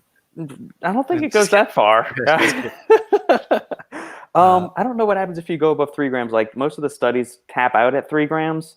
Kidney failure, maybe. Probably not. I don't know. I know your urine starts to smell awfully nasty. Because I've gone really high with acetyl-L-carnitine and used like N-acetylcysteine, and there's a distinctive funk. Not like asparagus pee, but it's a little bit. It's no. Take a high enough dose, and you'll see what I'm talking about. I don't know how to describe the smell. I take a lot of N-acetylcysteine too, so maybe I should try that today. 3 grams with N-acetylcysteine. How much NAC are you taking? I mean, let's see. I'm taking that from First Response, the 600 milligrams there. I have the this has cetriaglutathione in here. This is Ghost Glow. Okay, yeah. Yeah, take between 600 and 1,200 milligrams a day of NAC. I might take Ghost Legend here today for my workout. That's some Cetria in there. And then First Response, if I take it, if I remember, has N-acetylcysteine in there. It's a great ingredient, Agreed. Agreed. Gotta protect my liver. Protect my liver. It's overall health though too. Like it's so good. So what other? Hold on, let me pull something up here. I don't want to keep you here too long, but I think we're. Oh no, man! I enjoy our conversation. I'm having fun. Let's see. And there's focus. I mean, what about just for straight focus? Like. So you just want to sit down and get shit done, kind of thing. Like you just more than energy. Like you can add, like let's say a product that's just straight for energy, and then you add something for focus on top of it.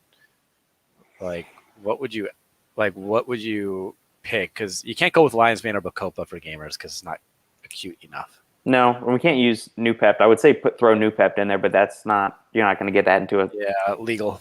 Yeah, gray market definitely. You could maybe try something like a Euphoria Longan extract, which has naturally occurring like racetam-esque properties. So it's kind of like a natural alternative to Noopept or something like that you could throw in there. A really good one, if you haven't checked out, what is it? Nootropics from Performax Labs. That's a really solid one. If you're looking for like intense energy and focus. I love Performax as a product. Yeah. Oh, what about Canna? Canna, I kind of throw into the category for like mood enhancement and theanine. Like you feel a little overamped and you kind of want to tamp it down a little bit. Okay. I've actually got a bottle of that here. The Zembrin. I got it from NutriCost. Do you enjoy it a lot, or? I'm trying to find my sweet spot with it. Like trying to find out like the ideal dosing. I've taken it before bedtime sometimes. So it's basically an SSRI, so a selective serotonin reuptake inhibitor. So it's going to improve mood, feelings, well-being, all that good stuff, make you feel less anxious, less jittery, edgy. I've taken it before sleep a few times. I haven't tried it in a pre-workout setting. I know It used to be in C4 Ultimate, is where it used to be in. The OG form of C4 Ultimate. Okay. And I like that product a lot. I always feel good. Even like the original C4 original, shout out to Joey and Dan right there because they're old school Cellular boys too. Fun stuff, man. That was I remember the the commission I made off of it at GNC. $5.40 per 60 serving tub. Damn, that's nice. Buy one, get one half off. So it's an easy 10 push that all day, every day. Oh yeah, dude. I had to push it. Oh, you Jack TD? No, fuck that, dude. That's only $2 in commission. Give me the 540. It worked well.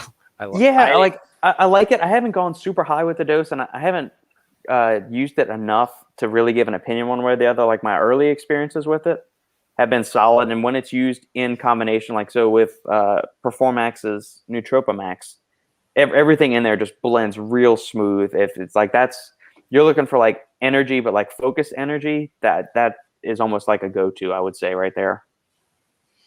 No. How long do you think before C4 comes out with a gaming product? They used to have one. Did they? I know Control Labs had one. 2016, they released C4 really? Neuro. Oh, okay, but it wasn't like specific. Didn't say gamer on there. It didn't have a stupid. No, it was like a Nootropics one kind of thing. It didn't have gamer on there. That's what I'm talking. Like Control Labs had a gamer product. Yep. Gamer Up, and that's gone now, I assume, right? I mean, yeah, there just wasn't a market for it. But I've always liked Controlled Labs stuff. It was good, but did they have any authenticity there? I don't know. Like, I don't know where you put Controlled Labs in. Like, is it a bodybuilding brand? I don't really know. Really, no, it's like an athlete's brand or something. Kind of like a supplement nerds brand. I feel. Yeah. Almost. Kind of like Performax. Like. Yeah. They're not like on bodybuilding.com or anything, but the supplement nerds, the forum nerds, fucking love them. So yeah, I love them too. I could see Jacked Factory coming out with a gamer supplement, just because I know like Chris Bumstead is one of their major athletes, and he just won the classic physique at their Mr. Olympia. But he's also, I think, a huge gaming nerd too, from what I've heard on his podcast. Yeah, he plays video games a bunch. Yeah, a lot of them just get into streaming, have their following. Yeah, I think it would be disingenuous maybe if like Animal came out with it, Animal came out with a gamer, or even Apollon. I don't know if Apollon came out with a gaming form, if that rings true. No offense, Robbie's like, good. Yeah, I'm not one of you guys. Yeah, no, I don't think Robbie would say like, Robbie, you want to put out a gaming form? He's gonna say, what the fuck are you talking about, Robbie? Get out of here. Yes, he never touched a controller in his life. Yeah. We don't play games in Russia. Yeah, exactly. Like, yeah, dude. Like, tell the brands if you ever watch this.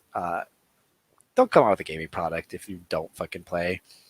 And I'd have more respect if you actually competed in it or know something about it versus like I played fucking GoldenEye back in the day, which by the way, I think GoldenEye's overrated, just so everybody hears it.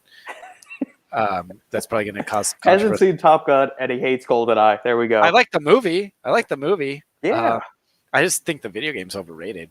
And if you go back, it's fun for like 5 minutes and you're like, wow, this fucking sucks. Like when you have this smooth gameplay and 4K fucking resolution that you can play versus like, you know, something that looks like someone drew it in Microsoft Paint. So I just never liked the game. I never thought it was that fun. But I know a lot of people like it, and a lot of people go back to that and be like, yeah, see, I was a gamer. I played GoldenEye. It was such a good game. Like, even the speed runs on that game aren't fun to watch because they like look down because you run faster that way. So if you watch a speed run of GoldenEye, they're looking down at the ground and just memorize the map and go through the whole map, like looking at the ground. So it's boring. That is boring. Can't even get into that. And so, but yeah, get into this gaming space because you actually, I don't know, I can't even enjoy it. Do you actually need a gaming product for yourself? Like, would you take it to play a video game? Right. Yeah. Like if I'm playing Warzone with Dan and Ryan, like them taking Ghost Gamer, yeah, that's fine. You know, they want the increased energy after a long day of work. They want to try to play good. They're awful, but they want to try to play good. I want to play good because I like increasing my stats on there, and it gives me something to work towards. Like, oh, look, my KD went up. Like, I feel so good right now. Yeah. But that's me. I'm more of a nerd with it. Yeah, man. Something for everybody. Don't just because you see a money opportunity. Like, I'll eventually jump into it because I see the money there and I actually have that authentic experience with it. Yeah. Don't jump into it just because you're trying to make a buck. I mean, same thing with the supplement industry. Don't try to just jump in just because just supplements in general. Like, oh, hey, you see all the celebrities come out with all these products or endorsement deals. I'm just thinking you don't know what you're doing. You don't know what you're getting something from like some stock product from a manufacturer that's a steaming pile of monkey piss, and you know, it's not garbage. Now it's monkey piss. Yep, it's that worse. It doesn't even qualify as shit. It's piss. It's even worse. So you're probably never gonna grab something to jump online with us, are you? Grabbing, like, are you saying a supplement to try on? A console or a PC to jump on with all of us and I don't know, run around a Warzone, run around of. I'm starting to get more like I've had some time freeing up as of late, and I'm looking for some avenues to invest that time in. So yeah. I mean, hey, that's can I run it on my MacBook Pro? Is that you could probably run League of Legends on there, I assume, and that's a very competitive, toxic game, but that might be a good one to try. I don't know if you've ever played League of Legends, but that's like the most competitive game in the world. It's free, I'm pretty sure. It's fucking ridiculously hard, or not ridiculously hard. It's just a different type of game. Yeah, I need to do a hardware upgrade. I'm in dire need of that. Oh, dude, you can run it on a MacBook. I'm pretty sure. No, I'm talking about if I'm doing Warzone or Call of Duty with you. There you need either a PC or to buy yourself a PlayStation 5 or Xbox Series X. But I don't know if we want to invest $500 for that. I mean, but then again, you have another Netflix machine around, so that's true. Well, I mean, I've got 2 Amazon Fire Sticks already, so yeah. I have one of those too, but I don't have a console anymore, so there you go. I'm all PC. But yeah, hey, if you ever jump on, if you ever get into that world and want to test your nootropics out, it's a good place to test them out. I'd say more so than even just sitting around, because when you're working, sometimes you're either in a zone or not, whether you take something or not. Right. I just gaming can kind of tell, like, am I aiming better? Am I playing better and making better decisions? Yeah. So, hey, we're all on. I see more and more people jump in on it. Ban from Plow plays. Dan and Ryan play. I think Joey said he played a little bit with his cousins. Drew Peters plays. I'm gonna have to jump in and see what or get my bearings. You know, I'll probably get slaughtered the initial. I think it's a good place to fucking make friendships and have. I'd rather have a business discussion over while playing than I would on like a Zoom meeting. Yeah. Well, then, like, just going back to what you said, like the gaming space seems so much more positive than the supplement industry does sometimes. Oh, so it's super toxic though, dude. Do you know what swatting is? Where people like make a fake call to your local police agency, like, and have your house swatted, like the SWAT team come over. That's a thing. That happens a lot, actually. That happened to my friend. He literally had the SWAT team come down and bust his door down and everything. Like they're like, oh, I'm gonna have your house swatted. Like someone will be streaming, and then just to get a laugh out of it, they'll have people have died that way. Like some guy got killed by the SWAT team because they call, oh yeah, this guy's about to kill his brother. He's holding the gun to him, armed and dangerous. So how do they find out your address? I don't know, dude. They just look it up on. Oh, you give me your real Hackers, name and everything. Yeah. Hackers, they kind of know the area you're in. They do some God. research, and they have your. There's a lot of toxicity on there, so Jesus. you may say it seems more positive. There are positive people for sure, Maybe not. Then. but there are people that will fucking. Like people have called SWAT teams' houses, had like their dogs killed that way, or Dr. Disrespect had someone came by his house and like shot a gun at it. This is why I play the single player platforming games. I'm not joining the online. I think it was a BB gun, but Dr. Disrespect. I'm gonna stick to my Final Fantasies and my Super Mario's and my Castlevanias and Turtles in Time. Yeah, dude. This guy literally had his Dr. Disrespect, probably one of the most famous streamers right now. Really funny content. Like if you watch him, it's like an actual entertaining show. Yeah. He was playing, and then now you hear shots from outside. I think someone shot a BB gun or so at his house, and he has kids there too. So it's damn. And like you put yourself out there, but there's a lot of positivity, especially if you're playing with each other. But I used to play with Dan and Ryan a lot. Yeah. And you see Dan on the YouTube channel, really chill, laid back, cool. Mm-hmm. You see him on game when he's pissed off. Oh man. Even on the stream when he's with Ricky, I've seen him tell me, I fucking hate you, Ricky. Like in front of like the whole stream. It's great. Like people are different online. I'm gonna have to tune in and watch y'all one night. Next time y'all have an outing, I'm gonna have to jump on and just they stream watch every y'all. Wednesday. At least some of the people from Ghost do. It's not always okay. Dan. All right. Well, I've got 6 days. But when they're on, it's funny because Dan rips on fucking Ricky. At least that's always that'll be good. So, hey man.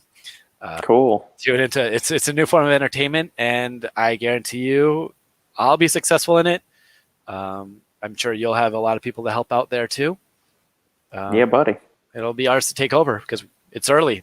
A lot of people trying to get into it. We can make up the best products. Agreed. Cool. All right, G Money. This has been a blast, my friend. We can pick this up next time and get into some more ingredients after you've experimented with some phenylparacetam, Noopept, and whatever other kind of wacky combinations we can come up with. I was actually putting in my my info here to buy it as we were talking. There we go. So I'm gonna try Noopept and phenylparacetam. I'll probably text you, be like, "Hey, how do I take this?"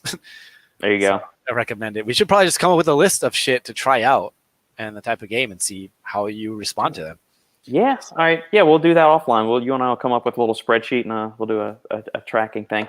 Maybe that'll be a good experiment I can upload to the Supplement Engineer blog. It's been a while since I put an article up on that. Right. Maybe we can do we can track our gaming experience with that. I can do a little thing. You guys are seeing the birth of something fun right here. There we go. I've been looking for some other kind of fun project to get into.